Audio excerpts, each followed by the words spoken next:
ગૌસેવા સંસ્થાના નામે દાનની ઉઘરાણી કરતા બે સામે ગુનો. ગાંધીનગર શહેર નજીક રૂપાલ આમજા રોડ ઉપર આવેલી ગૌસેવા સંસ્થાના નામે પાવતી બુક બનાવીને ઉઘરાણું કરતા બે કઠિયાઓનો ભાંડો ફૂટી ગયો હતો. જેથી આ મામલે સંસ્થા ચલાવતા વાસણિયા મહાદેવ મંદિરના પૂજારીએ પેથાપુર પોલીસ મથકમાં ફરિયાદ આપતા પોલીસે આ કઠિયાઓની શોધખોળ શરૂ કરી છે.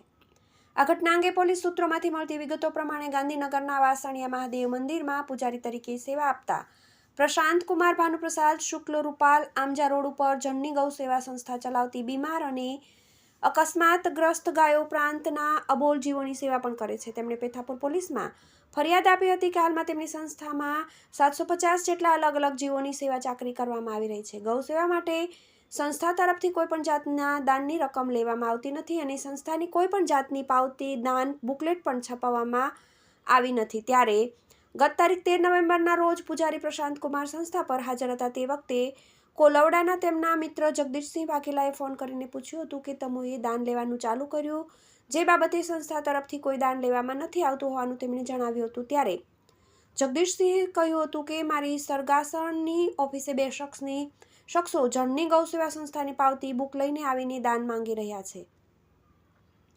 જેથી પ્રશાંત કુમારે બે શખ્સો પૈકી એક સાથે ટેલિફોનિક વાતચીત કરતા તેણે પોતાનું નામ રવિ પટેલ હોવાનું કહી જનની ગૌસેવા સંસ્થામાં કામ કરતા હોવાનો દાવો કર્યો હતો. જેથી જગદીશસિંહને બંને ઇસમોને બેસાડી રાખવાની વાત કરી તેઓ સરગાસણ આવવા માટે રવાના થયા હતા. જો કે તેઓ પહોંચે એ પહેલાં બંને શખ્સો પાવતી બુક મૂકીને નાસી ગયા હતા. હાલ આ સંદર્ભ પેથાપુર પોલીસે ગુનો દાખલ કરીને વધુ તપાસ શરૂ કરી છે.